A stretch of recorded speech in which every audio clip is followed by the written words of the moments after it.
Odyssey app.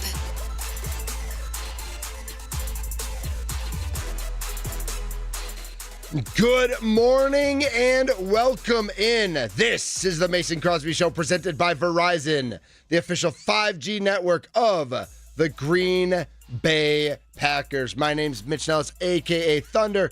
It is a human Wednesday for our good friend Mason Crosby. It's also a travel Wednesday for our good friend Mason Crosby as Mason makes his way up to Wisconsin. Tomorrow night, it is the Wisconsin Athletic Hall of Fame induction ceremony. Tickets still available at the Baird Center. It's going to be a blast. Mason Crosby, Ernie Johnson, and Joe Thomas all going into the Hall of Fame tomorrow night. Should be a fantastic event. So Mason is traveling, I believe, right now with the three youngest girls. And then later today, Molly is bringing the two older kids who had activities today. We know Nolan's got football camp. And so we will find out the rest of the family travels when Mason joins us IRL in real life tomorrow. Today we've got a packed show. Brian Gutekunst is speaking in about 15 minutes. We'll take some live snippets of that. And then Sparky and I will react. Yes, I said Sparky. That's right. Steve Sparky Pfeiffer's in the house today. Tommy Wirtz is under the weather. Prayers up for TK Tommy Wirtz. That's right. Prayers up right away for him, and we hope he's okay. But Sparky is here, so we'll react to Goody. Bob Nightingale will join us in the 10 o'clock hour. And, of course, so Sparky, how you doing, man? Doing good, man. What's going on with you? I think Tommy's fine. I think he just had some bad food last night, so it's what it sounds like. Oh, I thought he had West Coast-itis, which I think we've all had over the years when the Brewers play a number of West Coast games and your sleep schedule gets messed up and I know you don't do tired. Do you sleep? I go to bed at like 1 and get up at like 6:45. So, yeah, I sleep. I feel like that's 5.5 hours or so, yeah. Do you ever catch up, or is that good for you? That's just what I do every day. Because I'm an 8-hour guy. Yeah, no. So I haven't been an 8-hour guy since elementary school. So if I don't, though, I'm a mess. Like, it's just not worth it. Yeah, no. I can't put a sentence together if I don't get at least 7. I can do 7. 7's fine. Yeah, no, I have no issue with it whatsoever. I'm able to roll as is. And that way, you see all the games. I do a lot of my show prep in the middle of the night as well for my show the next day. Same stuff. Yep. I'm absolutely jealous. Well, obviously, we got to start with no hamburgers today. I feel like I still want to go to George Webb's today just to support them, even though I'd have to pay for my cheeseburger. The Brewers' 11-game winning streak comes to an end last night. 1-0, the Seattle Mariners. Cal Raleigh with a solo home run off Nick Mears in the bottom of the 6th. We all know Miz was on the mound. Jacob Misiorowski goes 3 2/3, 3 hits, 1 walk, 7 strikeouts, 64 pitches. Not unlike Brandon Woodruff going, 62 pitches the night before? He got through 6 innings. Misiorowski only got through 3 2/3 as the strikeout numbers were up there. And you know what? When you throw that hard, I think you do you get a lot of foul balls. A lot of guys foul off 100. They're not squaring up on it, but they're fouling that ball off. That does lead to a higher pitch count. There's so many angles that we can go to with this game and with the losing streak ending, what it means. Small picture, just one raisin in the trail mix. What it means, big picture for the Milwaukee Brewers and this season. But let's start specifically with Jacob Misiorowski. First of all, have you ever seen someone smile as much as Jacob Misiorowski does while pitching on the mound? What I like about it is it's somebody that's appreciating that he's there and that he's in this right now. Yes. And that he's in the moment. Yep. To me, that is the absolute biggest thing that you could possibly want at this point, is somebody that's understanding of the moment, gets excited when he's in a bat with Cal Raleigh and they go 11, 12 pitches, and he's just laughing. He's throwing sliders. He's throwing curveballs. He's throwing everything he's got at him, and the dude's just following everything off. From that perspective, I think that is where I think you get really excited watching him, because it's, of all the people I want to compare him to, it's probably not the right guy, but it's kind of like Brett Favre when he first was a quarterback with the Packers, right? They go to the Super Bowl, he takes off his helmet, he's running around, jumping down everybody every time they score. That is kind of what this is all about. And that is in my opinion, something that you want to continue to see happen. You don't want to see it go sideways, right? And then all of a sudden he loses the love of the game later in his career, which very well may happen. But that's just something to kind of, I think, pay attention to at this point and watch. But you have to love it right now. And I think some players and other teams will not like it, will not be happy with his antics and what he does. But regardless of that, I think he still needs to continue to do it. I completely agree. 414-677-1250 is the Nicolay Law Fan Talk and Text line. And we'll start. That'll be our first question. We got a lot of questions for you today. So there'll be lots of chances for you to chime in, whether you call in or you shoot us a note on the text line. Do you like Mizorowski's smile? Do you like, you mentioned Sparky with players on the other team who might not like that so much, but he ties up Randy Arozarena, and Arozarena goes down on a knee, and we saw that happen in Minnesota in his second start.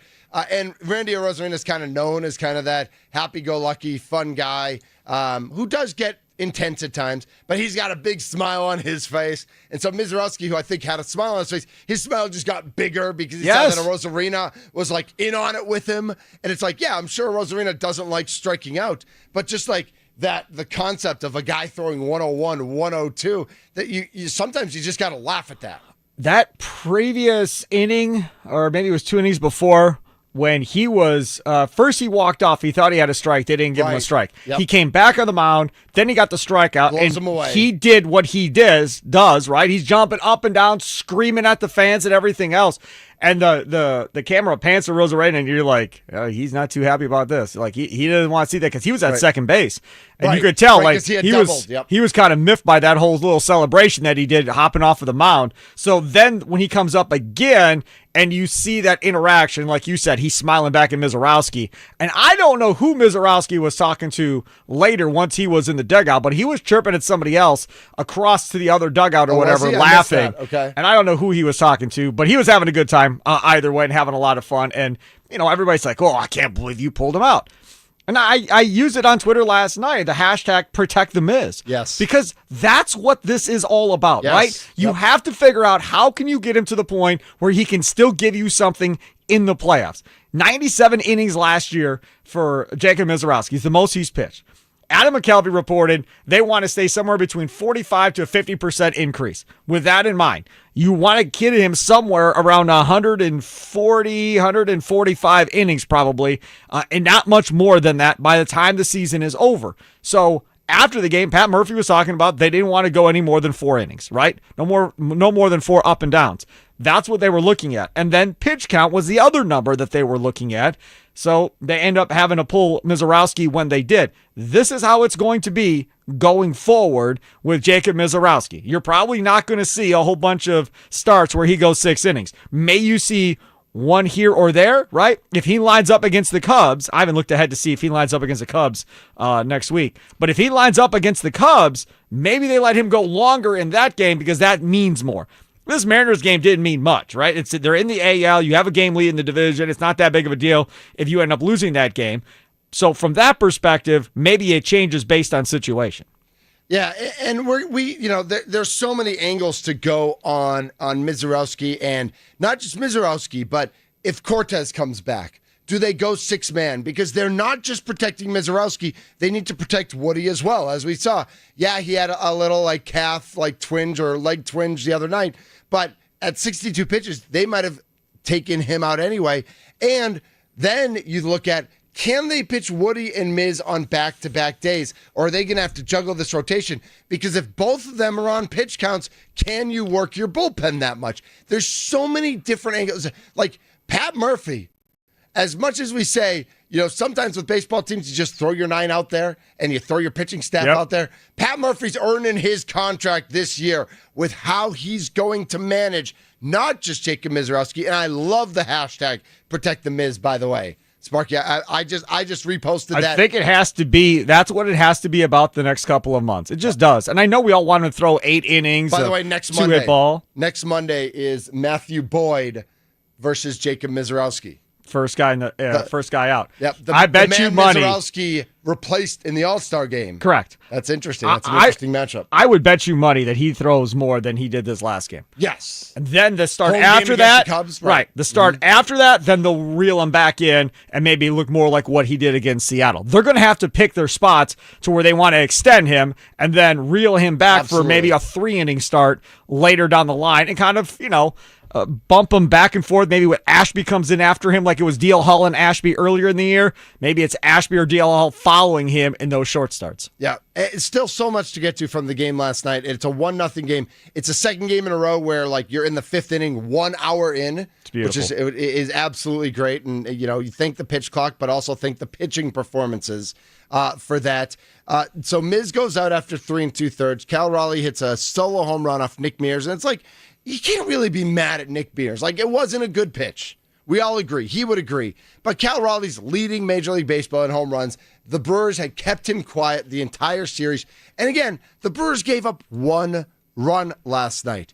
The Brewers give up 1 run the rest of this year. I'll take my chances. But here's my concern, Sparky, because I feel like you've been a little more pro Suarez than I have been. I'm very pro Suarez. Yeah, you are pro Me Suarez. And Andrew Wagner went at it yesterday on the air about it. And yes. I've been pretty anti Suarez just in terms of if it has to be a bidding war with the Cubs and the Mariners and the Yankees. I like if they could get Suarez for a normal price, but I'm worried that it gets into a bidding war where they have to give up some real pieces that are going to hurt this franchise. But regardless of that, last night, for all the Brewers fans out there who want the playoffs to start today, who all right, are we peaking too early?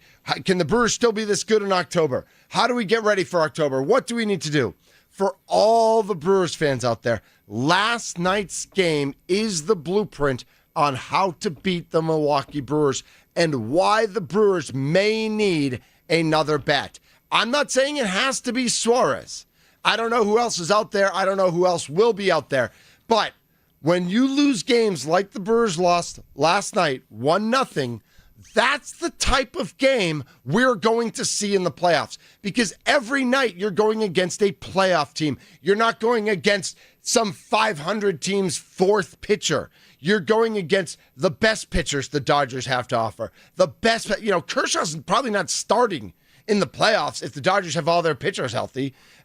You're playing the Dodgers' best pitchers. You're playing the Cubs' best pitchers. Padres, Giants, Phillies, Mets, whoever it is. You're not facing their 4th and 5th guy. You're facing their 1, 2, and 3, and that's it. And the chance to lose a game 1-0 is much greater without that extra bat in the lineup. So I'm not advocating for Suarez or for any big deal, but I'm just last night solidified in my brain that we might have to look at this a little bit closer when we talk about, let's keep this team intact. There might be a move that needs to be made. I don't think they're going to face probably any better pitching than what they're seeing right now in the Seattle series. You go from Kirby to Gilbert, now to Castillo today. Mm-hmm. That front 3 is about as good as any front 3 you're going to face in Major League Baseball in a playoff series. Yes, so sir. This is kind of what it's going to look like when you get into the playoffs. Now, the other part of this, obviously, is how important is power in the postseason. And if you go back and look at history, normally it's starting pitching and power is how teams usually, win playoff series moving ahead. This team doesn't have necessarily a ton of power. Correct. But at the end of the day, this whole thing of a bidding war, folks, I'm here to tell you something. The Dodgers probably have enough pitching where they can go with you and play that game. The Cubs do not. The Cubs do not have a deep enough farm system to where they can play this game with the Milwaukee Brewers. They will get outbid immediately.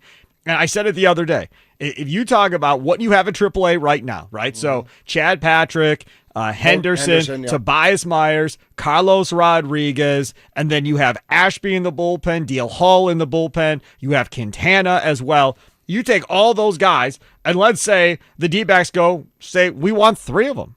Do you want to give up 3 of those pitchers for a rental for Suarez for a couple of months and see what happens? Like, I can't come up with another player that it was an offensive player that they acquired at the deadline that is as good as what Suarez is right now. 36 home runs, dog. Right. 36 home runs. It's unbelievable. This would be equivalent kind of the Sabathia deal, where Sabathia was that lead guy, that lead ace pitcher. Here we go. Let's see what happens. And he got even better for the Brewers when he got to the Brewers from Cleveland. We don't know what Suarez is going to do. And people go, what? You don't know if he'll even hit another home run the rest of the year. Odds are pretty good. And I put him at American Family Field with some heat and some warm weather. That ball just gets at American Family Field. So from that perspective, there is no reason to lose a bidding war at this point if you really want him. But how much do the Brewers really want to go to the World Series versus how much do the Brewers want to provide a fun summer of entertainment, right? So, I mean, that's kind of where we're at. Are you using Mark Attanasio's words against him? For the rest of his time as owner, I will, yes. Wow. Until they win something. Yes. Yes, I promise you, I will for the rest of... And again, he's right. He has provided lots of fun summers of entertainment. This has been amazing for the last month and a half. Yep. This is amazing. You get 11-game winning streak. Mizorowski. My kid was sitting next to me. My 9-year-old was like, oh my goodness, Dad, look at that. Mm-hmm. That was his changeup. I was like, yeah. Yep. And he was blown away. So yes, it's awesome. It's fun. But just like I never thought I would live to see the Bucks win an NBA championship, I've also had the same feeling with the Brewers. But the front three of Peralta, Woodruff, and Mizorowski, again, they have to be healthy, is probably the best front three the Brewers probably have ever rolled into a playoff series with in my time watching. 82, I was 6. So I take them out. Yep. So from the start of, let's say, the Fielder-Braun era to now, this will be the best front three of a rotation we've ever had going into a series. Again, if healthy. Right. If healthy and if they can go the innings. He's Steve Sparky Pfeiffer. My name is Mitch Nelles, a.k.a. Thunder. This is the Mason Crosby Show presented by Verizon, the official 5G network of the Green Bay Packers. It is currently 72 degrees and raining. I'd say drizzling maybe in Hales Corners. We did have a thunderstorm about half an hour ago. That seems to have passed. High of 92 today. So the clouds should clear around noon or 1 o'clock. It's then going to be mostly sunny into the evening and hitting that high around 4 or 5 o'clock. So if you've got softball planned for this evening, make sure you are well hydrated. And that is your weather forecast. Brian Kudikins is at the podium. We're going to sneak a little listen in when we come back. And then Sparky and I will just talk about, it is opening day for training camp. I talked about it a little bit on Pack a Day Radio when I filled in for Andy Herman just now about what's bigger, training camp or spring training, and do football fans have this date circled on their calendar? Do you, as a football fan, have this date circled on your calendar? Much more coming up. Bob Nightingale in the 10 o'clock hour as well. This is the Mason Crosby Show. We're in the Fan Studios, powered by the Potawatomi Sportsbook.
This is the Mason Crosby Show presented by Verizon. Like Big Voice Lady just told you, she's so smart. She knows everything. She knows that we're presented by Verizon, the official 5G network of the Green Bay Packers. My name's Mitch Nelles, a.k.a. Thunder. Mason Crosby on a Human Thursday.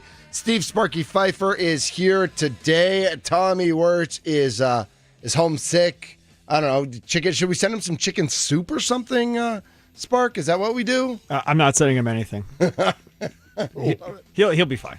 He will definitely be fine. No doubt about it. We've got a lot more Brewers to get to and that we want to talk about. But Brian Gutekunst is talking to the media right now, and I thought it'd be fun to just kind of like sneak a little peek and listen to what he's got going on in this, I guess, season opening, training camp opening press conference that he's holding. Those things, particularly what he went through his last season in college, it's a little bit delicate. You want to make sure you give him the time to fully get out there and not rush him back. Yeah, that's what was affecting him, keeping him out during the offseason stuff. Yeah. Brandon, John Williams, was he here all during the offseason? Yes, he was here. He was here the whole time. At the end of some of the offseason stuff, he had a little bit of a back issue that they had to go in and look at, and then so it'll be a little bit of time there. You talked about his experience playing center, but how much time would he need to be out there in the preseason working with Jordan just to be comfortable? Yeah, I mean, for me, as much as we can. At the same time, I mean, Eldon's played that position before for us. I think it's very natural to him.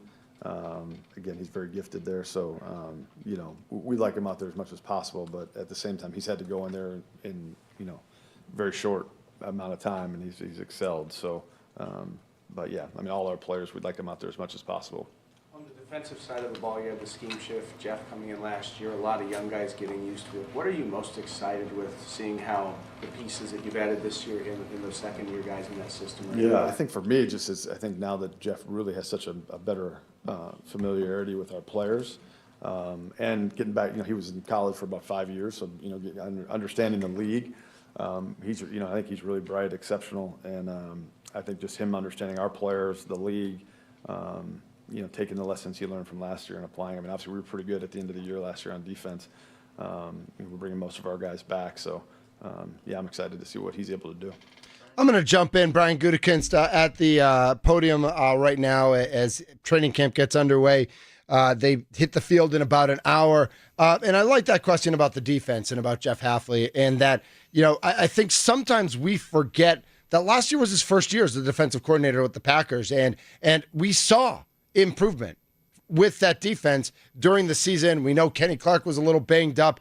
We know Jair wasn't on the field, and yet we still saw a pretty good, we didn't have the sacks we wanted, and there's still things to nitpick, but I think that we did see a defense that grew during the year, and keeping in mind that it was Jeff Hafley's first year as a defensive coordinator in the NFL, I think what Brian Gutekunst, I think he's actually spot on, and I'm the guy I like making fun of GMs. I would say, it's gobbledygook, but I think he's actually right when he talks about how he's excited to see what Hafley can do his second year, having the same guys in there.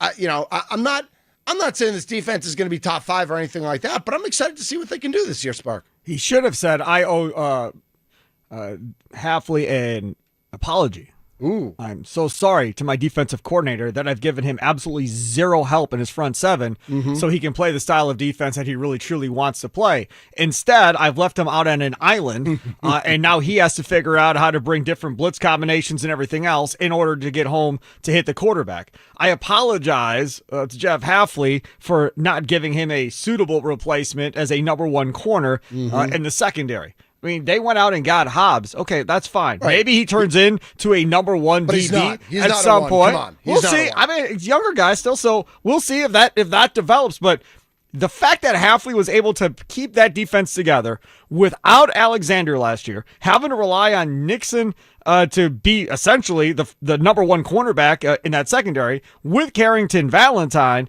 And then you have Xavier McKinney, who was a rock star in the first half of that season. And then you were rotating safeties because guys kept getting hurt. Evan Williams especially. Right. He got hurt. So then you had Bullard, who was playing the slot. Then he had to go back to safety. That was a disaster. Does anyone know what his real position is yet? I think he's got to be a slot corner. I don't think he can. Maybe he can, but I think when they drafted both safeties, I think the plan was Williams was going to be the safety and he was going to kind of be that slot guy. But Hobbs is that slot guy too, who you just drafted. There's debate whether or not he can even be an outside boundary corner. So we don't know that either. Right. I don't think Brian Gutekunst really set up Hafley to be in a position of more success than he had last year based on the lack of what he did this offseason. But I think that is part of the point that we should praise Hafley for. That despite what Gutekunst gave him, Hafley was still able to put together a defense that was far better than what we were used to and what we were promised as Packers fans year after year after year, that this defense is going to be better, that this defense is going to be more aggressive. And we saw that fall flat on its face year after year. And last year, at least Hafley made the defense relevant. The defense at least held its own. We know Rashawn Gary's not who we want him to be. We know LVN's not who we want him to be. And that's on Gutekunst, right? But if Hafley can at least make this defense relevant, that they are going to compete week in and week out and hold up at least a little bit their end of the bargain with whatever the offense is doing, then Hafley should get all those kudos. You fired the defensive line coach and made him the scapegoat for Lucas Van Ness being horrible and for that defensive line not and for getting Clark home. being hurt? Well, I don't know about Clark, but for Van Ness, because that's what they've preached all offseason. Oh, we got this new defensive line coach, and Lucas Van Ness is going to take that next step. Well, I'll be the first one to apologize if Lucas Van Ness gets double-digit sacks this year. I'll be the first one to say, hey, they were right. The defensive line coach wasn't that good. They replaced him with somebody better. I don't think you're betting on it, though. And look what they're getting from Lucas Van Ness, right? I'll be the first one to apologize if that's what happened. Of course. I don't think it's going to happen. Don't bet on it. But that would be a huge game changer for this defense if Lucas Van Ness actually developed into looking like a first-round pick. That would be gigantic because they invested nothing financially onto that side of the ball outside of Hobbs at cornerback. And I know they went and they got a situational pass rusher in the 5th round in the draft, and they did some other stuff through the draft, but nothing with a proven commodity at this point. And that's why when I was getting drilled on social media and drilled on the radio for my Trey Hendrickson package idea with the Bengals, it's like, guys, he changes everything on this defense upon stepping onto the field, giving them a legitimate pass rusher that people have to be concerned about right now. I think people are concerned about Rashawn Gary a little bit. But why did we look at his numbers for his TJ Watt since Watt's rookie season in 2019? Because insane. Pressure rate-wise, they're right by each other. Very similar. So I'm like, well, what's the deal? So where are the sacks? The deal is he doesn't play nearly as many snaps. I had Pete Doherty on yesterday, Wisconsin Sports Daily, and I was like, Pete, we were looking at this, and Charlie was using our producer said, I think they're just taking him off the field on rundowns. I think that's the issue. And Pete Doherty's like, no, they're taking him off the field in all downs and situations. It doesn't really matter. He just does not play enough snaps. And Doherty's right. He's like, he should be playing like 80% of the snaps, and instead he's playing like 60% of the snaps. So what did he say to that? Like, why isn't he playing more? Doesn't know. No idea. That is weird. But again, that is another part of this. Yep. So if Hafley's plan this year is, Rashawn, do what you got to do to get your endurance up. Do what you got to do. Run some more, whatever. But you are playing more snaps this year. You are not coming off the field nearly as much as you did last year. So be ready to go, dude, because you're going to be the guy this year, and we're going to play him more. And if that's part of the deal, maybe you do get more of a pass rush consistently if he's on the field more. Well, you get the pass rush, but I don't know if you get the sack numbers. And so, yes, you need a pass rush number, but you also need to finish the play, which I think Gary has problems with as well. This is the Mason Crosby Show, presented by Verizon, the official 5G network of the Green Bay Packers. Remember, we are on YouTube at The Fan Milwaukee. We've also told you, and you heard it on Pack-A-Day Radio earlier from 8 to 9. Remember, Pack-A-Day Radio every day, Monday through Friday, 8 to 9, with Andy Herman, who is at practice. He is at the press conferences. He is in the building in Green Bay. And Andy Herman is basically a must-follow on Twitter during training camp because he is famous for tweeting play-by-play. He is famous for tweeting everything that's going on. So let's go inside Andy's head real quick and see what he's tweeting about from the Goody press conference. Asked Goody about the benefit of taking on Jair's dead cap hit this year, and he basically just stated that it was a horse apiece either way, and they had the flexibility to do it now, so they decided to take it on now. There's still like a tiny piece of me, Sparky, that wonders, like, could they have made it all good? Could Jair have come back? Could it have worked out? And I know the logic part of me says no, right? Right. The logic part of me says he's going to play 7 games and he's going to be frustrated and they're going to be frustrated with him and it's going to go bad. But the hopeful, emotional, like 2% in the back of my brain says, man, if they could have just figured this out with Jair, and on the off chance that he stays healthy for a year, because Jair on the field for 17 games tilts that field in a way that nobody else does on this team. It was over after that Carolina fiasco. I know. That was I know. it. That was it. Can that bridge. Can you imagine was that? By the way, torched at that point. Can you imagine like you're at your kid's baseball game, and I don't know if they do it with my daughter. Like they pick a different captain for each game, and they go meet the umpires before the game. Can you imagine like somebody else, even at that age or at any age, like going and crashing that party and having the gall and the hubris and the lack of self-awareness to think that they're bigger than the team? I think Jair played wide receiver in another life. I think that's what it is. Ooh, I like that. I like that. Wide receiver and corner are kind of the same dudes, right? I mean, they're those diva, look at me type guys. And that's kind of the Jair deal. Now, Jair in that locker room, from everything I've heard, was loved. Like, dudes got along with Jair, liked Jair, whatever. Had no issues with Jair. The sword thing. Correct. Everything. But he couldn't stay on the field from that Carolina game forward. He gets suspended. Then he comes back. Now he's super quiet. Now he's not saying anything. Now he's completely kind of changed his personality, trying to make sure that they're all happy at the end of the day. What I was mad at, and I went off about on my show, was the lack of class by this Packers organization and how they treated the ending of this Jair Alexander situation was absolutely freaking ridiculous. Okay. You knew in February that he wasn't coming back. We're trying to figure out, can we make a trade, whatever. Right. And Jair's like, go ahead, trade me. But I'm not renegotiating my contract for a new team. I'm not taking less money. I'm not doing whatever. So they're going to have to pay me. So once they figure that out, and they figured out, the report I think was Buffalo maybe that they were trying to make a deal with, and he said, well, that's fine, but you're paying me my full money. Buffalo's like, nope, never mind. Once you knew that, then it was time to move on because there was nobody that was going to give him and pay him that full amount of money. But instead, we're going to try and get something out of this before the end of the day.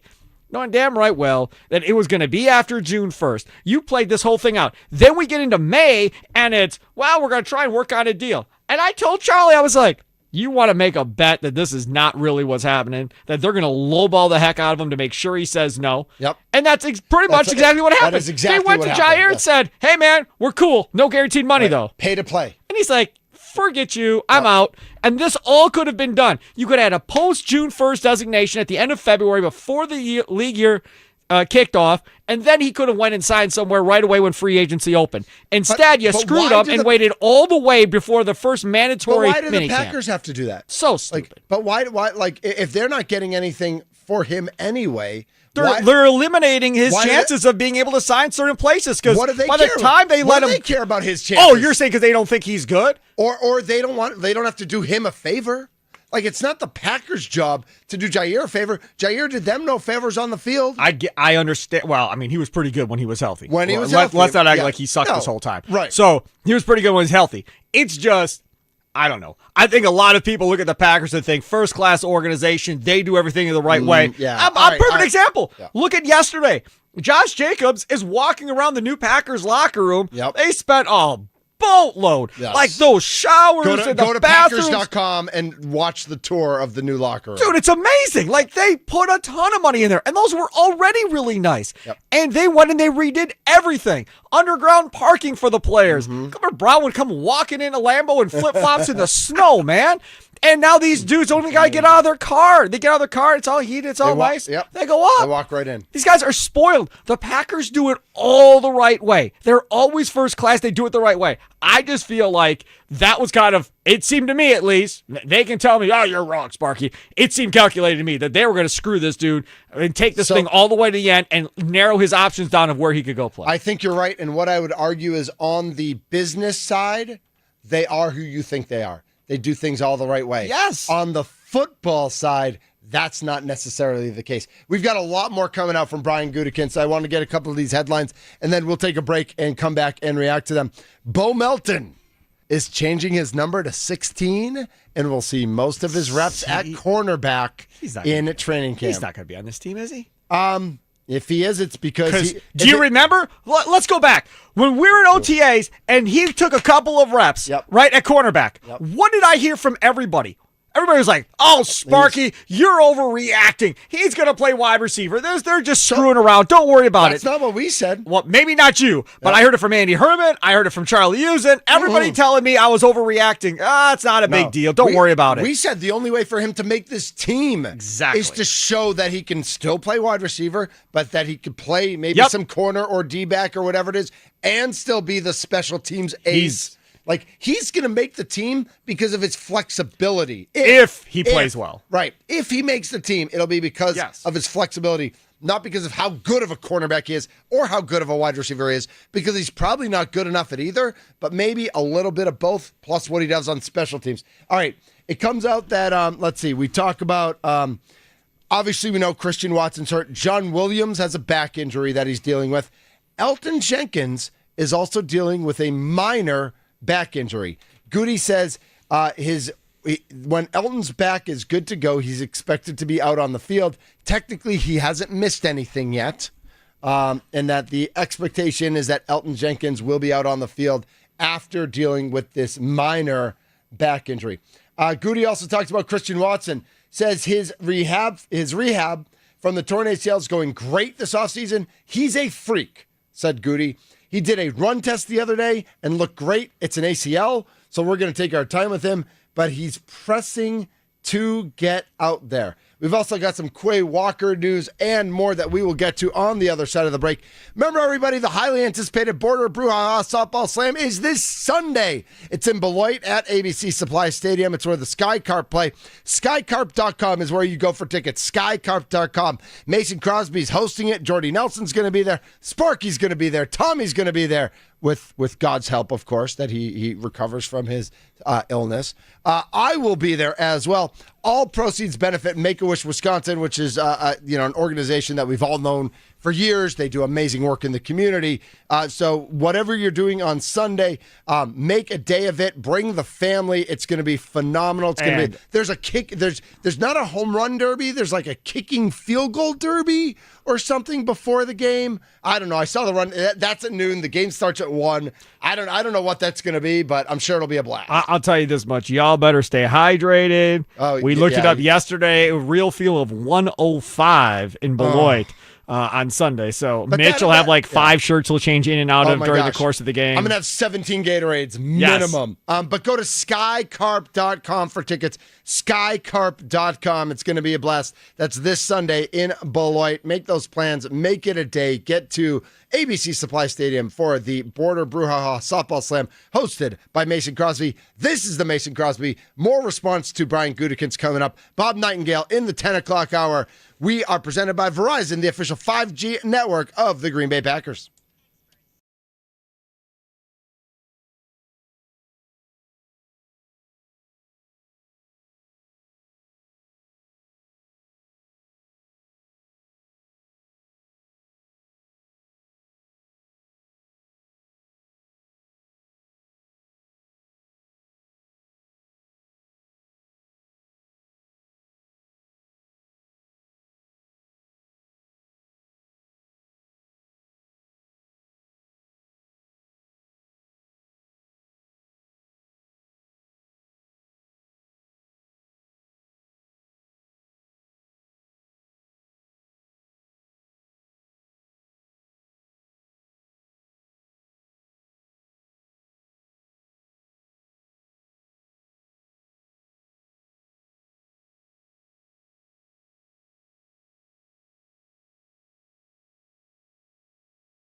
Verizon. Remember, you can listen to the Mason Crosby Show wherever you listen to your podcasts. So Apple Podcasts, Spotify, wherever you get your pods. Catch the full episode, listen by individual hour, or jump straight to the highlights. Just open up your favorite podcast app, search the Mason Crosby Show, hit the follow button. Make sure you hit the follow button so you get every minute of the show your way and on your time. We all know we like doing things on our time these days.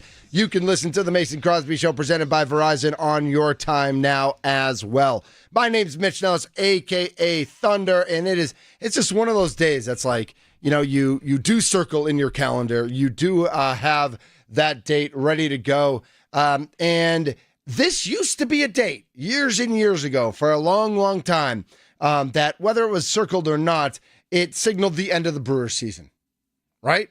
Training camp starts. Packers news is here. Brewers game is done. And so at this point in our sports landscape here in Milwaukee, here in Wisconsin, here as Wisconsin sports fans listening around the world, we are doing a delicate balance because we want to get all the Packers news. Gutekunst is wrapped up talking, and Matt LaFleur is about to talk at the podium, and practice starts at 10:30. But we're also watching everything going on in Seattle as the Brewers' 11-game win streak comes to an end last night in a 1-0 loss. Just an absolute pitcher's duel between Gilbert, who throws BBs, and you knew that the Brewers were going to be in trouble last night because he is a true strikeout pitcher. But facing Mizorowski, it was another game that got to the 5th inning within an hour, just like it did the night before with Kirby and Woodruff. It was awesome to watch. We'll talk more baseball with Bob Nightingale, who's going to join us in the 10 o'clock hour, so make sure you're listening right away at 10 o'clock as Bob Nightingale, USA Today writer and Odyssey baseball insider. He's going to join us then. But Brian Gutekunst, as he's wrapping things up, we wanted to get to a few more tweets from our friend Andy Herman at Andy Herman NFL every day, Monday through Friday, 8 to 9, Pack-A-Day radio show right here on The Fan, 1250 AM, 105.7 FM. Talking about Quay Walker. Quay is not contract related, why he's on the unable to the whatever the initials are, but the physically unable to perform list. He again reiterated they want him here long term. Said he had cleanup, so he must have had some cleanup of surgery, not a true surgery, but a cleanup, an injury issue. Will probably take him out about one more week. And I know that Quay Walker's this polarizing figure. Is like, is he that good? Is he not that good? Is he better because they have a guy like Edgerrin Cooper and we don't need Quay Walker to be a stud or to do anything out of the ordinary because Edgerrin Cooper is going to do those things. What does it mean with McDuffie and Simmons and the other guys? And so what's the linebacking core going to do? I have gone from just like being totally disgusted by Quay Walker and what he does on the field to actually appreciating him. And I think he's actually a pretty good player. I don't think he's a superstar. I don't think he needs superstar dollars. But I do think that next to Edgerrin Cooper, he is a good athlete who is growing into making the right decision, where I think he relied on his athleticism his first year or two and was often in the wrong place. I think it looked like last year he started to figure out how to use his smarts and not necessarily his athleticism to be in the right place at the right time. Oh, so I should probably turn your mic on, huh? You said Quay Walker was using his smarts? Is that what you just said? That is what I was saying. That's what you said. Because because we saw a 3-game span, and you don't play that way for 3 games if you have no clue what you're doing. No, I guess I'm not going to go there. And I'm not saying he's not a smart dude. I'm sure he's a very smart dude. In real life, you have no idea. As far as Football-wise. in-game, making the right decisions, all that stuff, right? Yes. Jeff Hafley finally figured out how to use him. And we said going into last year that part of this first year is going to be Hafley just figuring out what he's got, right? I can watch guys in training camp and all that, but once we get in and how guys react week to week and where their strengths are, where their weaknesses are, he finally figured out how to use him a little bit more. And that was blitzing him and letting him just go get the ball. Quay, go get the ball, right? If it's a handoff, go get the ball. Like, just attack. That is where he figured it out. And then, of course, Walker got hurt, and we never really got to see it pan out after that. That's another reason where you can point to, that we didn't bring up the last time we talked about this earlier in the show, where you can look at this defense and go, okay, maybe they get better because Quay Walker takes a step and he gets, 6 or 7 sacks this year and has a bunch of tackle for losses on running backs in the backfield because Hafley now knows how to use him better and make it easier for him and simpler for him to go out and do his thing from that middle linebacker position.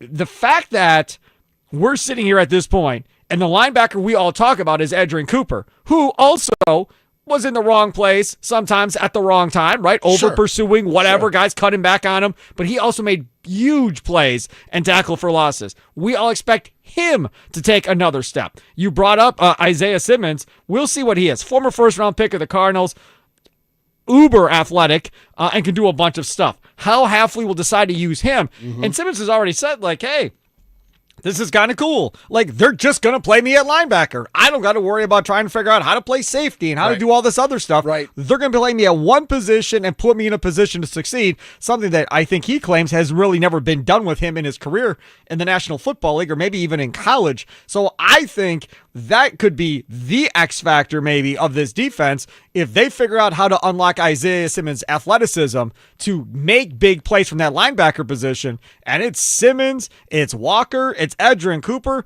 I would assume that's probably the most athletic linebacking core in the NFL. Yeah, if not, it's absolutely on the list. A few more things from Brian Gutekunst today. He said it's a, quote, open competition at left tackle, but then implied that it's Rasheed Walker's job because he has the experience and is probably the favorite for the job.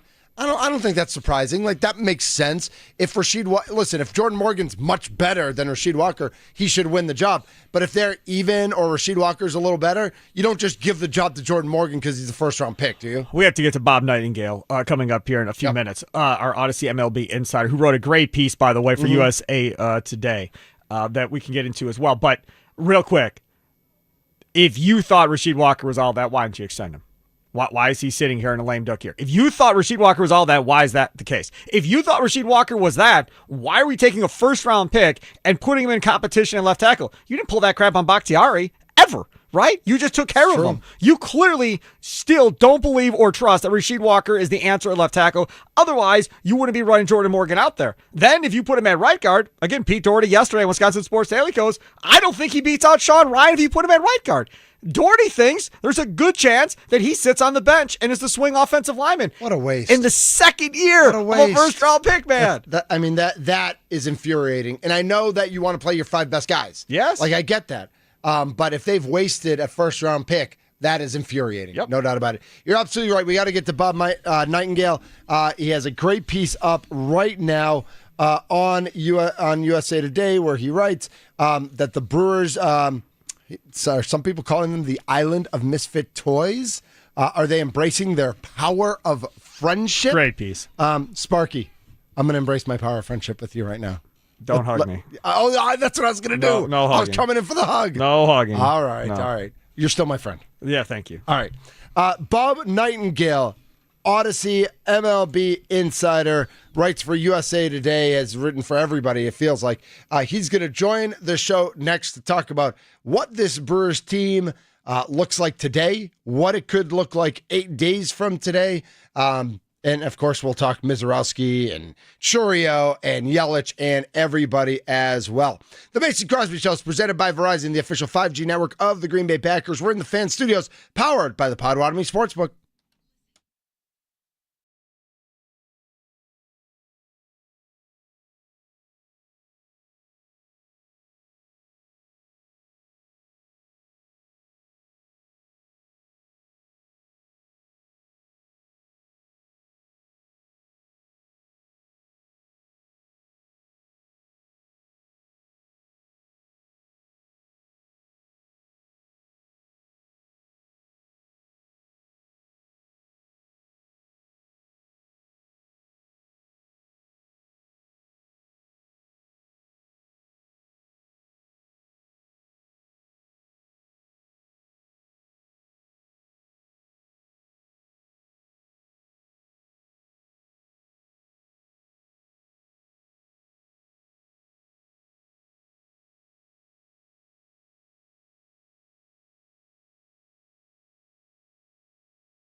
Academy Sportsbook and on the free Odyssey app.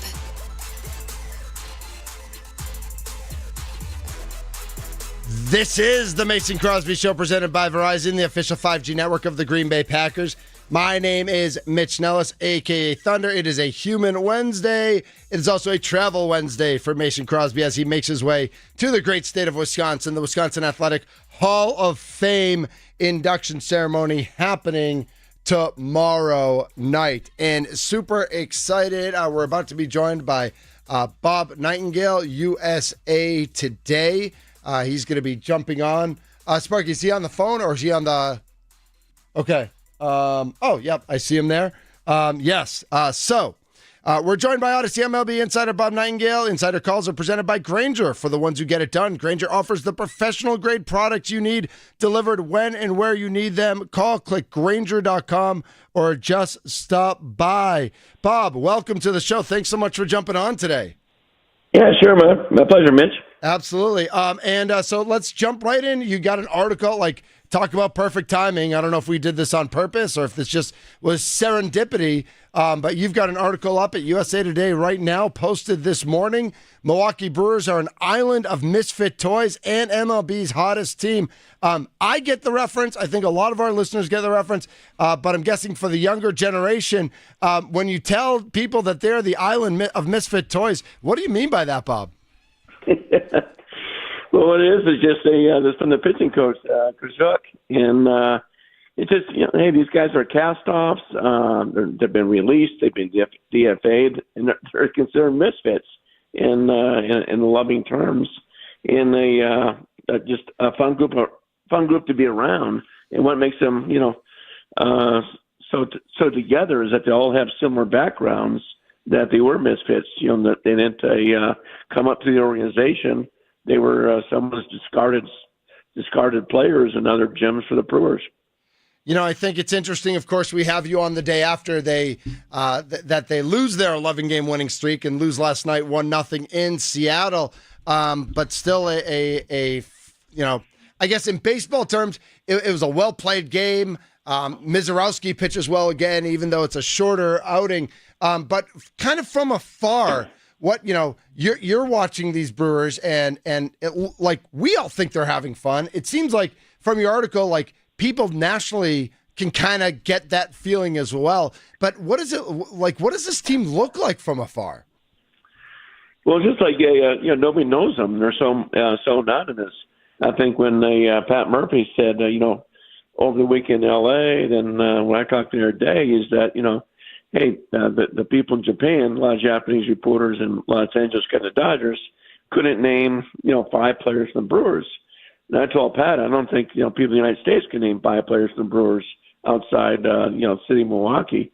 It's just a fun group because nobody expected anything when they start off 0-4, outscored by 32 runs, the worst start in baseball history. Yep. Still 4 games under 500 in May. And then, be sitting there tied with the Cubs with the best record in all of baseball is mind-boggling. Yeah, and I think that's you mentioned it. That opening series in New York was just such a debacle, and I don't think Brewers fans were ready to write off the season after 3 games or 4 games when they lost the next game too. But it didn't sit well. And then even at 21-25, I think we still thought the Brewers were better than 21-25. But I don't know that even the most ardent Brewers fan thought that this could be a team with the best record in baseball. How does a team like the Brewers even achieve that with the way the salary cap works and the way you look at the Mets and you look at the Dodgers and the Yankees and the Red Sox and even the Cubs with these salaries, and then how does a team like the Brewers achieve that? Yeah, no salary cap. So, a team like the Dodgers, they're going to spend more money just on luxury tax penalties this year than the Brewers' entire payroll. Brewers' payroll is about 124, 24th in baseball. And, we haven't had a small market team win the World Series since the Kansas City Royals in 2015. It's just so rare. And, but yeah, it's almost like a college atmosphere. But, when you say that to Matt Arnold, he goes, well, we're more like a junior college atmosphere. Just, guys playing hard, playing the game the right way. If you don't, Pat Murphy's going to pull you from the lineup. But it's kind of that college thing where guys are playing for each other rather than just putting up monster stats and hitting money in free agency or salary arbitration. Yeah, and I think you're absolutely right. And so the Brewers have been doing this year after year, right? Whether it was Council before Murphy and now Murphy, the Brewers have been competing. I mean, I was at the NLCS in 2018. We were all there in 19 when things were going great, and then Yelich got hurt. But year after year, the Brewers have been making the playoffs, not having success in the playoffs, but making the playoffs. What can other small market teams learn from what the Brewers are doing and how the Brewers do business? Well, they're doing things the smart way. I mean, they keep these secrets in a thing called the keg, but they certainly identify players that can be successful better than anybody else.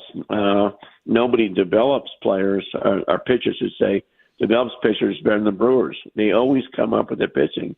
And here's teams, starving for pitching, paying $300 million for pitchers, and the Brewers just churn them out.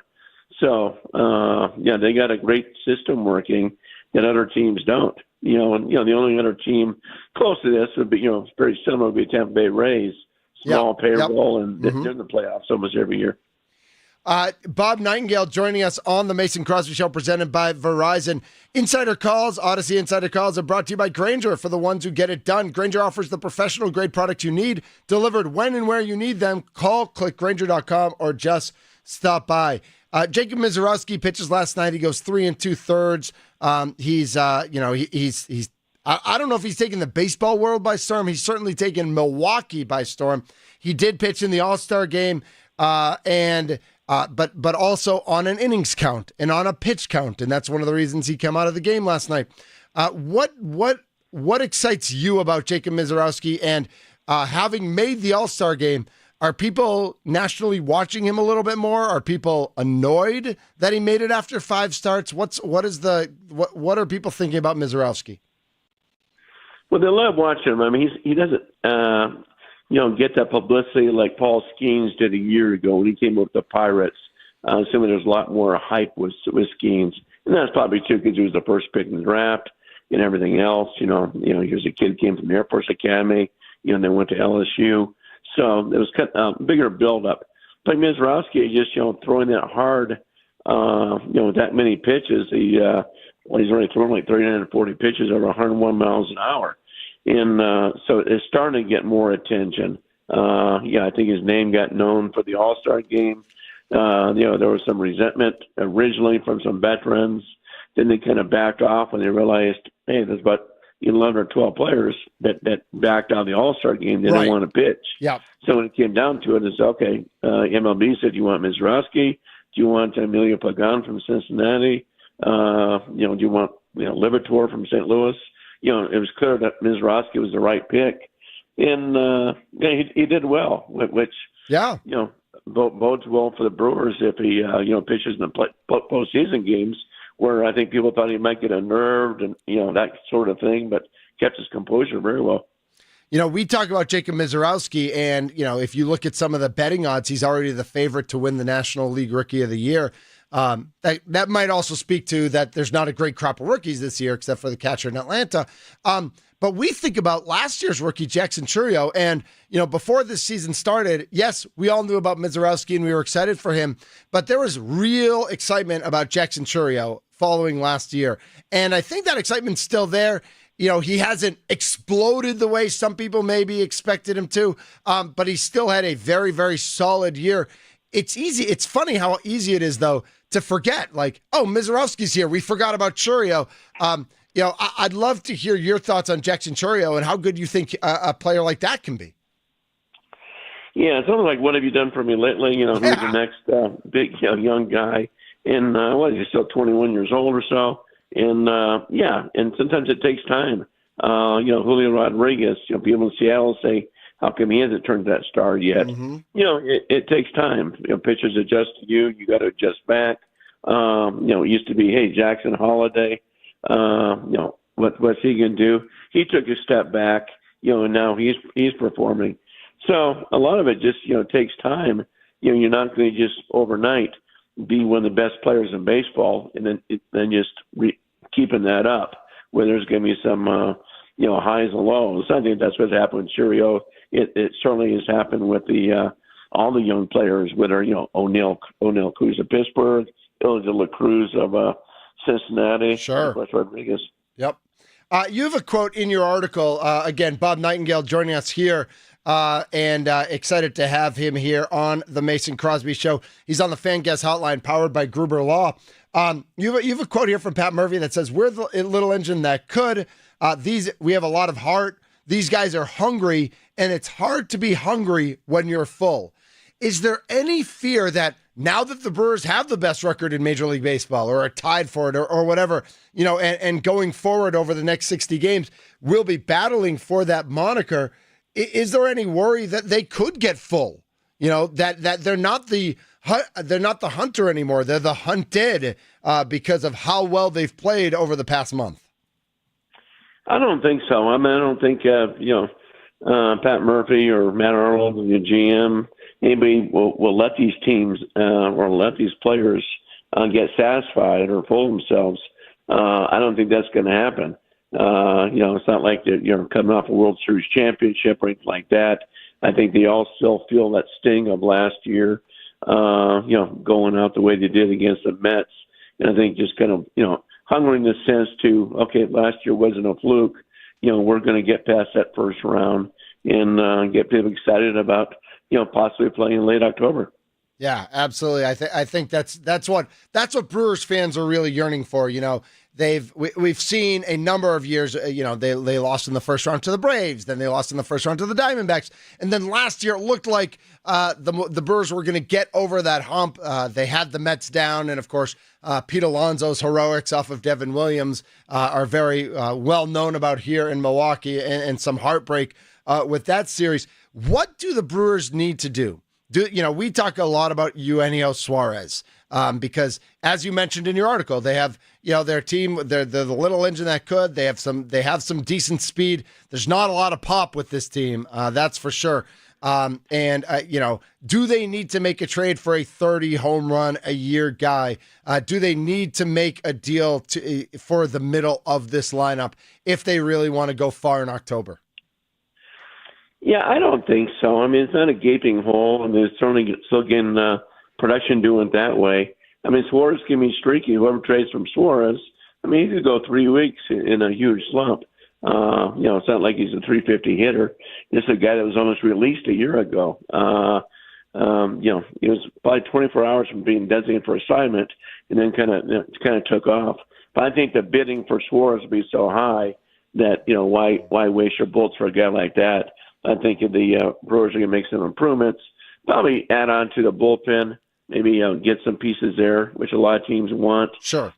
Maybe get a big bat, but not like Suarez. And like you said, he could be a difference maker, or he could be, struggling, from the get-go. Just he's that kind of streaky of a hitter. Yeah, and we've seen that with him because of the time he spent with the Reds and watching him. But I will tell you, Bob, there are numerous Brewers fans who are all in on Suarez, who just think like he's going to come in and he could make the difference. And like you said, like he could make the difference. He's at 36 home runs. If he ends the season with 50 home runs, whatever team gets him is going to get a pretty good August and September, and then hopefully into October. But then the bidding war between the Yankees, the Mariners, the Cubs potentially. The only thing I'd say about that is that the Brewers they have so many players in their farm system that they could use, but in a way that goes against how the Brewers have built and become the Brewers. They don't want to get rid of their young players, right? Yeah, nobody does. It's not like they have to have them. I just think the price tag for Suarez is going to be too steep. Yankees are desperate for him. The Mets have strong interest. The Blue Jays. Seattle's got a deep, really deep farm system. They want him back after giving him away. So I don't think they want to compete in those waters where it's going to be you're only talking about rental too. So unless you're really playing to give him, over $100 million in the off season to keep him as a free agent, by the Brewers, I don't invest that kind of, minor league prospects to go get him now, just because I can't see him staying in 2026.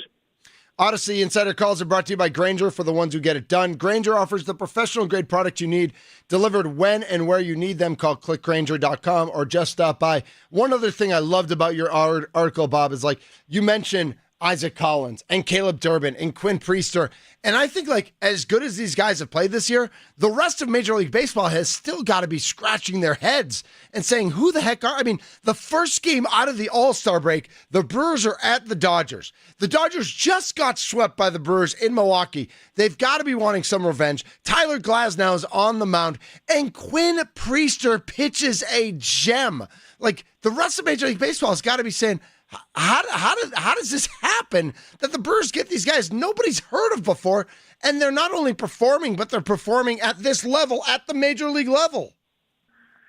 Yeah, particularly talking about, I mean, here's the Pirates who had them. The Pirates are that good they can afford to give them away. There's 2 ex-Rockies on there. Rockies are, could set the all-time record for losses. Sure. How are you losing guys? That's kudos to the Brewers staff. And you say, you know what, when they see a guy like Priester who got traded to Boston, like, hey, we believe in this guy. We think he can be a stud here. And sure enough, they've turned him around. So they do this with guys, Durbin and on is like they very good scouts and analytic people that say, you know what, we like this guy under the radar. It's kind of what the Oakland A's used to do back in the days, with the old Moneyball thing. Sure. Very similar. Bob Nightingale joining us here on the Mason Crosby Show with me, Mitch Thunder Nelles. All right, Bob, let's get to brass tacks. We get to October. What do you expect to see from this Milwaukee Brewers team? Let's remember you're on the air in Milwaukee, so there's a very biased fan base that's listening right now.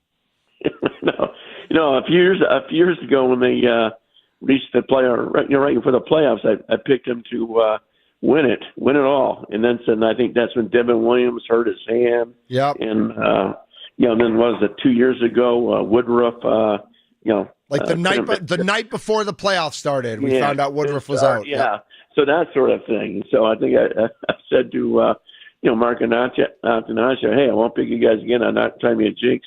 But that being said, there's no reason why they have as good chance as anybody, to get to the World Series, in the sense they have that pitching, that dominant pitching, and that's what gets you to the playoffs. Gets you to the World Series. It's not the offense.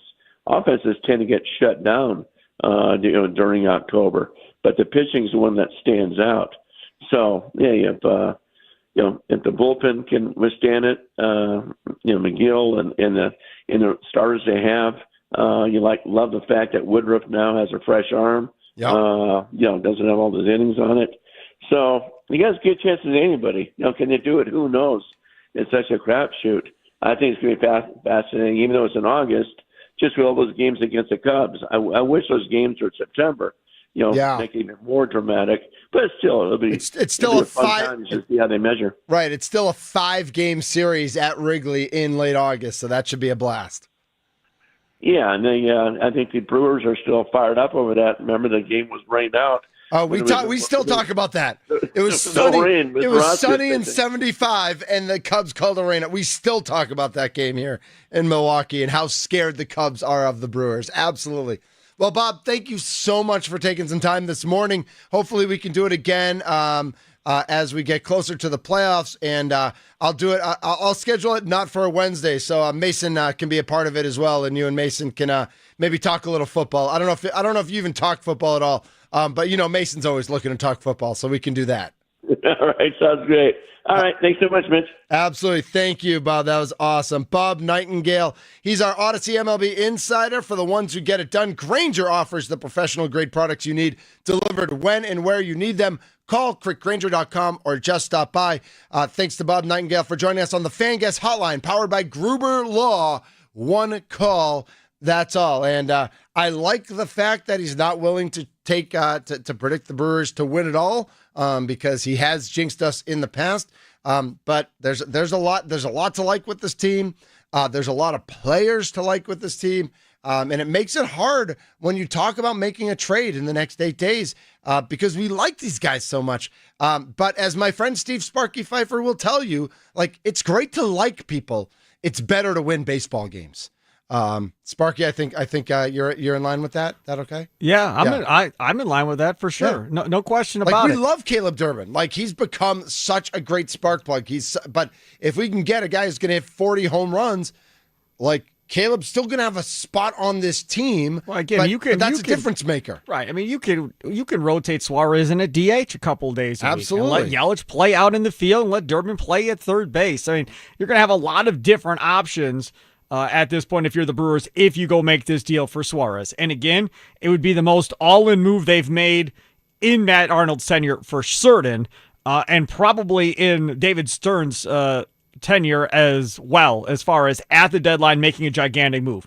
We've seen them in the offseason go out and make a trade for Christian Yelich and sign Lorenzo Cain in the same day. That was in the offseason. Yes. But as far as at the trade deadline, this would probably be the single biggest move during these guys' tenure in Right. charge of the Brewers. Over the last, I would say, 7 or 8 years, we are used to the minor deal. Yep. Right, we're used to the fourth outfielder, the bullpen arm, maybe a fourth or fifth starter. That's like, we're used to that guy, backup infielder who can play multiple positions. We get that every year. Right, this would be different. Man, I literally got here this morning, Sparky, like, and especially leaving the show yesterday, like, Suarez is too much. I'm not interested. There's got to be something else they can do. I'm not necessarily willing to stand pat, but I think like just a couple minor pieces. I don't know if it's you. I don't know if it's because they lost 1-0 last night. I don't know if it's because I know Woody and Miz are going to be on innings and pitch counts. I'm starting to like think a little bit more about like maybe this is the direction that makes sense. But again, it's going to have to be them giving up, some decent players to go get this done. And are they willing to do that? That's the thing that we don't know. They have not given up a big haul, again, since Yelich. That was the last time they gave up a big haul. So, will they be willing to do this at the end of the day? That's what we have to wait and find out from our guy, Matt Arnold. Interestingly, I was just looking up Suarez's fielding splits. He's played 1,500 games in 12 years, 1,300 at third base. He did play 200 at shortstop. I wouldn't put him at shortstop. I was a little surprised. No first base. No first base. Has not played a game. Because a lot of times, third basemen, you'll see them. They'll play a little first base here and there. Absolutely. And I was thinking, oh, well, if you could jump him over there. As in love as we are with Andrew Vaughn, like Andrew Vaughn's still Andrew Vaughn. Andrew Vaughn has not done anything in this series against the Seattle Mariners right now. Yep. Not saying that he can't get going again, but he has done nothing. And he came up a couple times last night with the opportunity to do some things. And ground out. It's been ground out. That first at bat he had, they threw every pitch was on the outside corner, just out the outside. Bad and swing. that was a bad He's trying to pull strikeout. slider, and then he tried to pull a slider that didn't work, and then he just mishit one in the ninth. Yep. And so, like, I was thinking, well, if they got Suarez, could he play 'Cause you 10 saw it. games at first? Well, remember, you have Rhys Hoskins coming back here, Yep. beginning the middle of August. So then Sure. Hoskins will be your first baseman or DH, and then you can figure it out from there. I would imagine if they were to get a deal done with Suarez, that Andrew Vaughn days probably up at the major league level are done. And then Jake Bauers goes back to being that guy off of the bench going forward behind Hoskins. Unless they make a deal for a lefty off a different lefty off the bench because of how Bauers struggled a little bit. But you're right. Like, they need a lefty. They need a lefty off the bench. And right now it's Bauers. Remember, the Border Brouhaha Softball Slam is this Sunday in Beloit at picturesque ABC Supply Stadium. Proceeds are benefiting Make-A-Wish Wisconsin. They do amazing work all over the state. Mason's going to be there. Jordy's going to be there. Some other of their teammates. I think Tim Mastey's coming. I think Brett Good is coming. It's going to promise a thrilling afternoon of camaraderie, sportsmanship. I played in a doubleheader last night with my softball team, and I hadn't played in like a month, and it showed because a month ago I was hitting bombs, and last night I was hitting like. Well, did you go to the dinkers. cages or anything before you had the doubleheader? I play. I mean, I play You every said week. you haven't played in a month. Right, but I usually can just show up and be okay. And I don't know if I'm just really getting old now or what's going on. Anyway, if you want to see me fly out to deep right, because I go oppo, I won't hit a home run. I'll fly out to deep right. I got warning track power. Get your tickets at skycarp.com. That is skycarp.com. Matt LaFleur spoke, and we've got some reaction to him as well, and then just like some news and notes from around the NFL coming up here on the Mason Crosby Show, presented by Verizon, the official 5G network of our Green Bay Packers.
It's the Mason Crosby Show, presented by Verizon, the official 5G network of the Green Bay Packers. Again, our thanks to Bob Nightingale, USA Today, Odyssey, Major League Baseball Insider, for joining us on the show. He was on the Fan Guest Hotline, powered by Gruber Law. One call, that's all. And Andy Herman has tweeted from outside, from practice.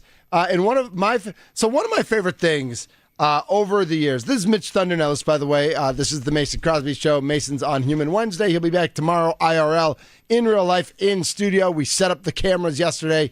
I cannot wait to see the multiple camera setup in action tomorrow. It's going to be a blast. One of my favorite things every year at Summerfest to do is to see all the random sports jerseys. I think every year, every single year, whether I was out there when I was doing an afternoon show across one street, or I was doing the midday show on a different street, or I'm here now and I hung out with Sparky a couple times. You know what I just thought of? Oh, what? I believe you're the only person in this market that's worked at all three, possibly. No.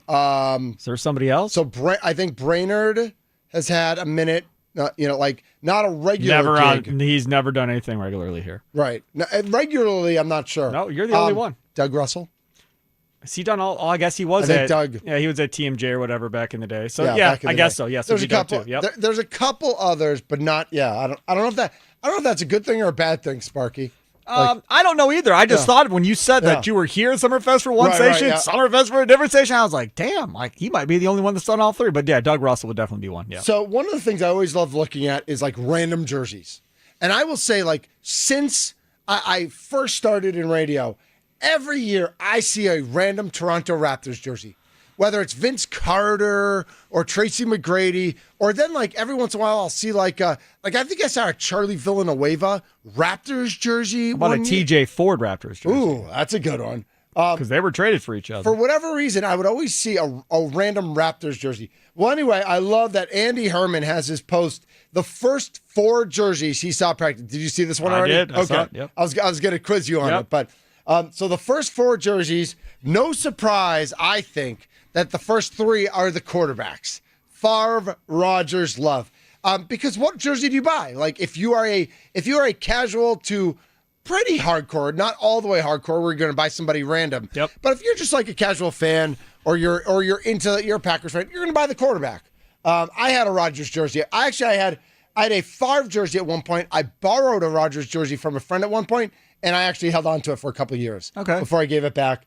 My Favre jersey did go to Goodwill when he went. I don't think when he went to the Jets, but I think when he went to the Vikings, I took my Favre jersey. Here at this station, we burned Favre jerseys and had the barbecue over at Maddie's Bar and Grill. Love it. And we made the national news that night, the 5:30 national news. Should. We had purple cars out there with the number 4 on it that people could sledgehammer and beat up.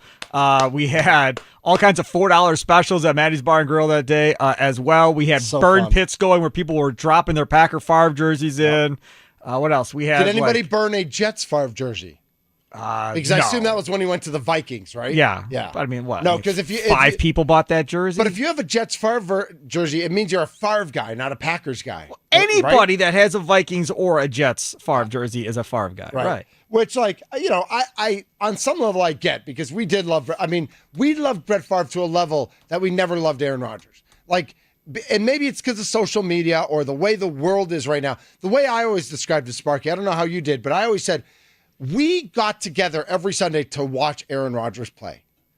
When we watched Brett Favre play, it felt like he was on the couch watching with us. That's because he was partying with you during the week. Well, that's part of it. That's probably part of it. House party. Oh, look, there's Brett and drinking up. Oh, yeah. Hey, we're at the bar. Oh, look, there's Brett with the drink in his head. Hey, there's Brett. Yeah, obviously, Favre was more relatable Water Street than Aaron Rodgers was. Taylor's for sure. on Milwaukee Street. Absolutely. Yes. So the first 3 jerseys that Andy Herman saw were Favre, Rodgers, and Love. And then the 4th one, of course, Brady Papenga. Why not Brady Papenga? Got a Brady Papinga story. I got one. Okay. I got one for you. All right, let's go. So when I was in high school, I was a assistant general manager at the 2 and only restaurants, which is now Pleasant Prairie Outlets in Kenosha off Highway 165. Okay. Yeah. Okay. And back then it was just 2 L-shaped sides. Now it's 4 sides. Yeah. It's got 4, but it was just 2 back then. So I don't know if it was my sophomore year or junior year. I remember what year it was in high school when this happened, but so we were the only ones. So we had a contract for the first 10 years of existence. They couldn't put any other restaurants out there with us. And at that point, it's a great contract to have. The McDonald's and Culver's weren't out there yet. So we were the only people where you could go get food. So we would have lines out the door for people getting food. So the one time Brady Papinga came in with his wife, and I'm guessing, I don't know how many kids he has, but it would probably be his oldest kid right now because it was their first baby. Okay. Baby in tow. came in to order food, and it was in the June or whatever it was.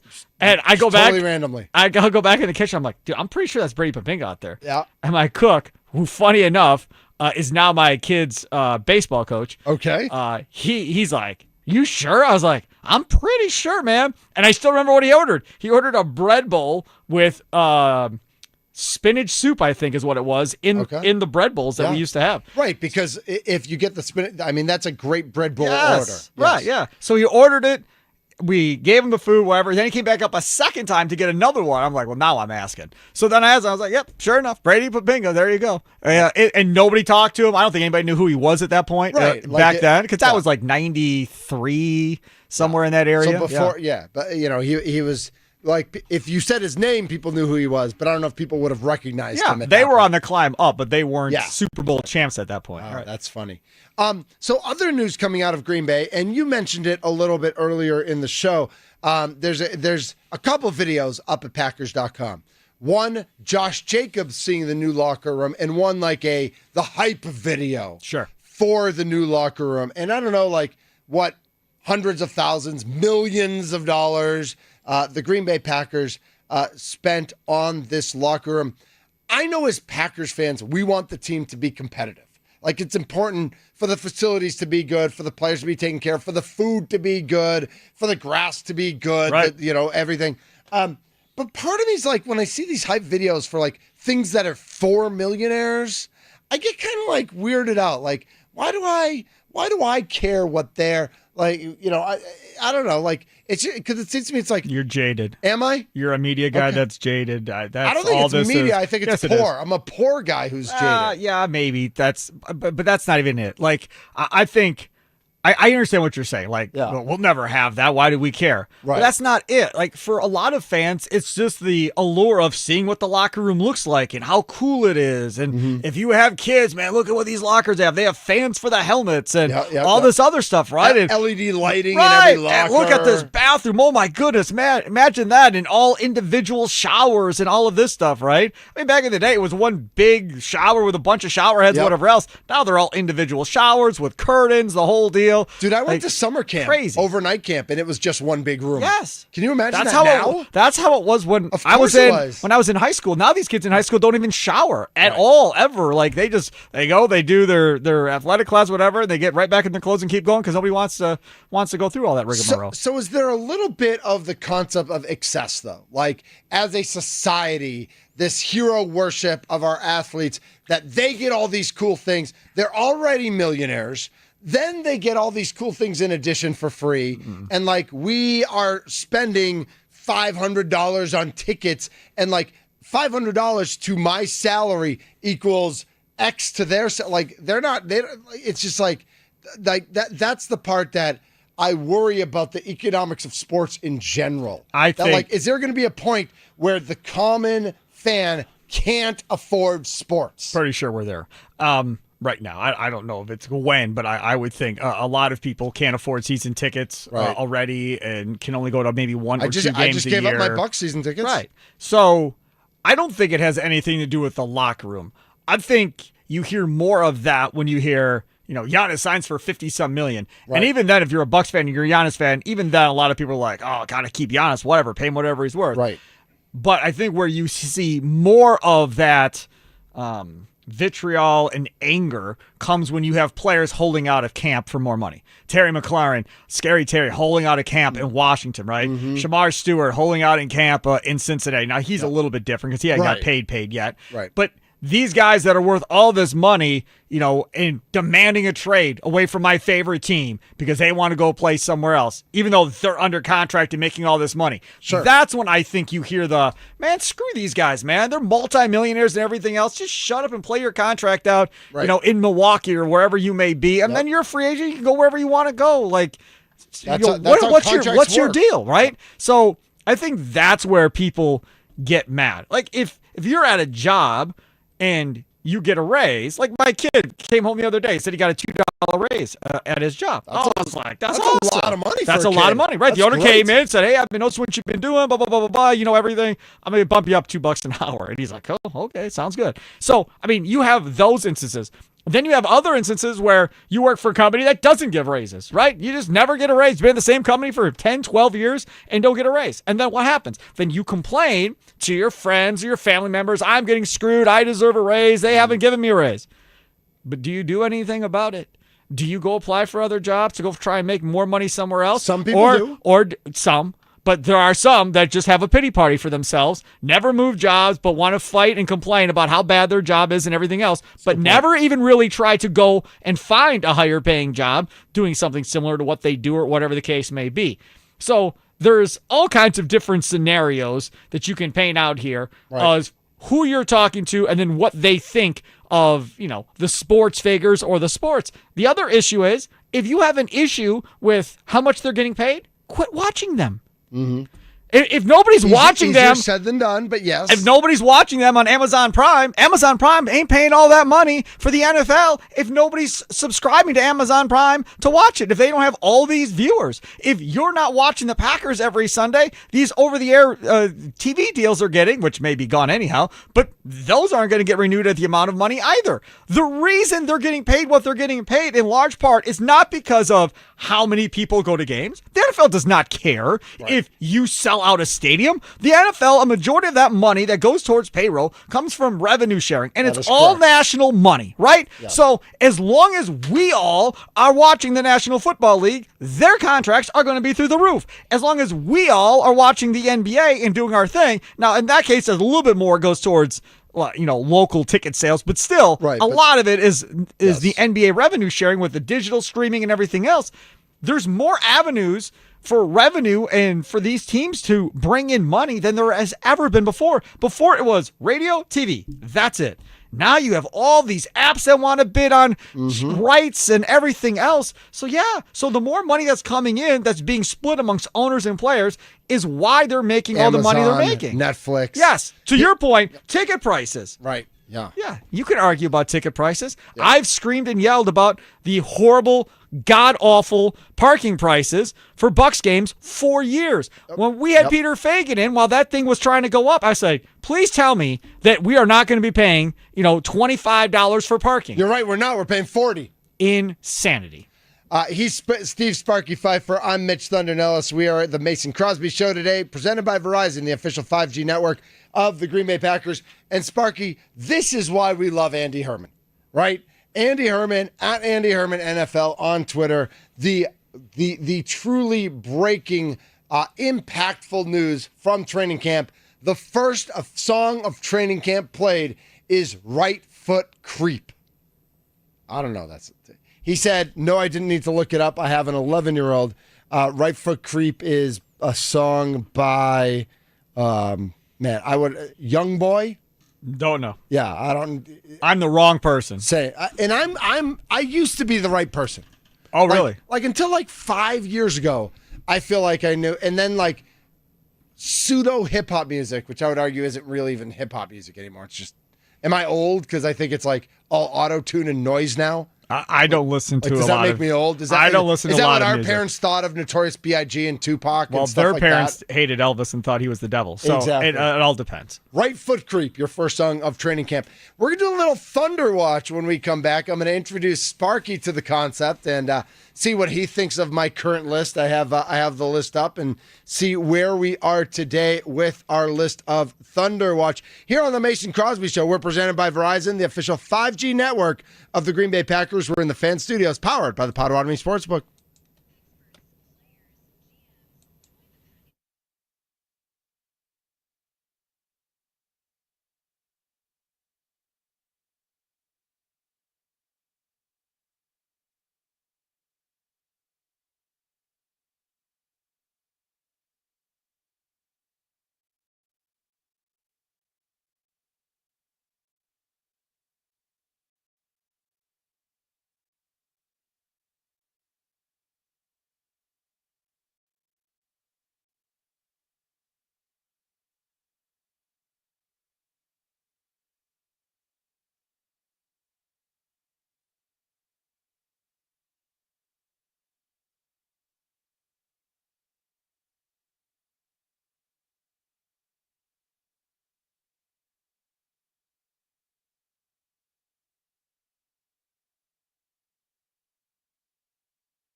This is the Mason Crosby Show, presented by Verizon, the official 5G network of the Green Bay Packers. My name's Mitch Nelles, a.k.a. Thunder.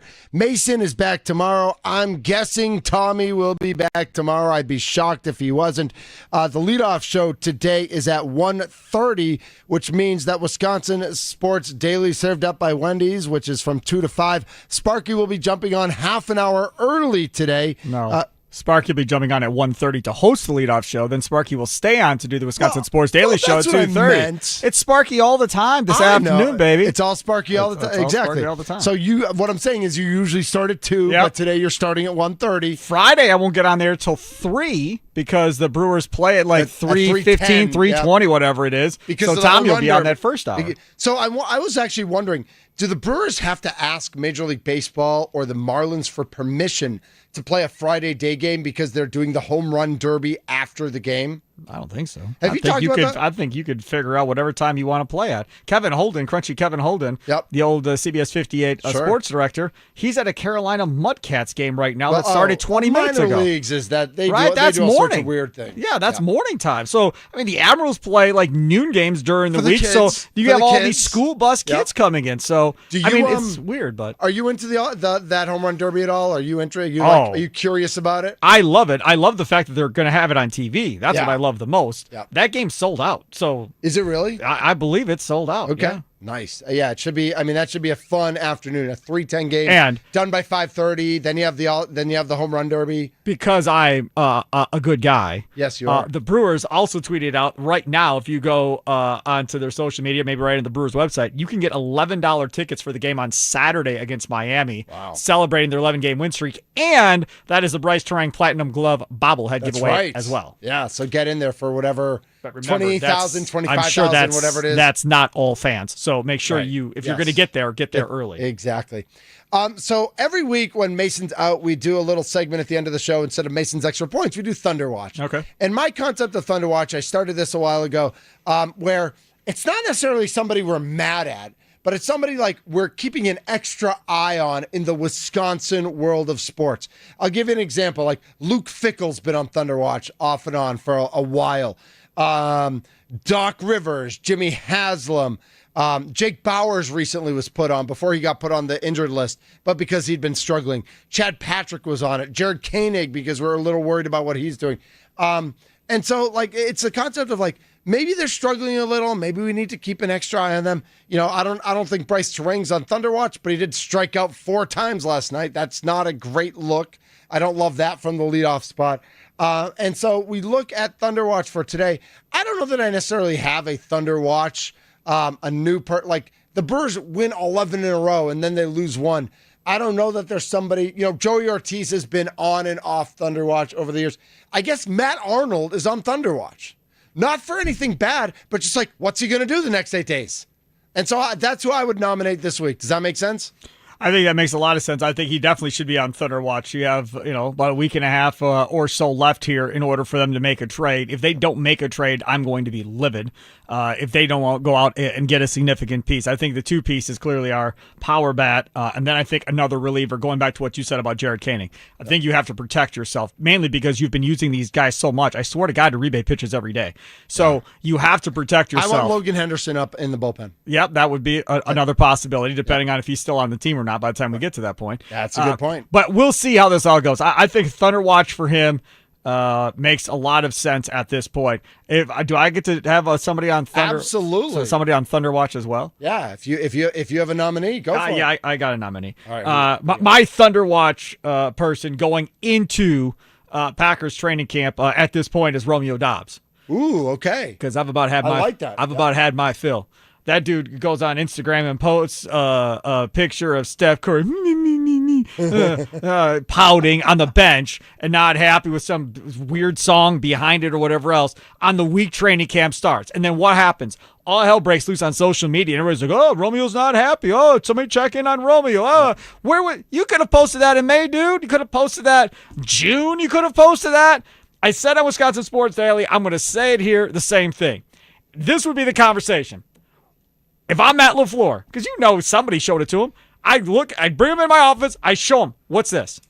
You not happy? You want to be somewhere else? What's going on? Yeah, let's let's be straight. Like, just tell me what's going on. Like, is it your personal life? Is it the football thing? What? Because if you don't want to be here, I'll get you out of here. Like, you aren't that good.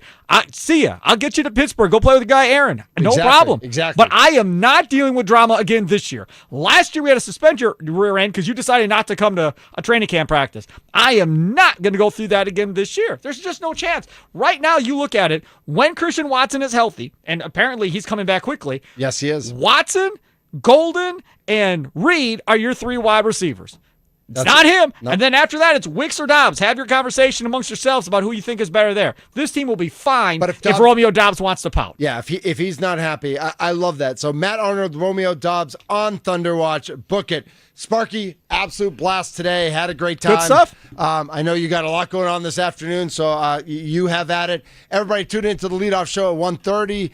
That'll be 1:30 to 2:30. First pitch is 2:40 today. Quinn Priester's on the mound against Luis Castillo. And then Sparky will keep it going from 2:30 to 5 with Wisconsin Sports Daily. Served up by Wendy's. The Frosties are just off the hook. Those swirls are just unbelievable. Frosty Fusion is another level, though. Yeah, it is. It's unbelievable. I totally agree. He's Steve Sparky Pfeiffer. My name's Mitch Nelles, a.k.a. Thunder. The Mason Crosby Show presented by Verizon, the official 5G network of the Green Bay Packers. We're in the Fan Studios powered by the Potawatomi Sportsbook. Mason's back tomorrow. I'm guessing Tommy's back tomorrow. You'll just have to tune in to find out right here on The Fan.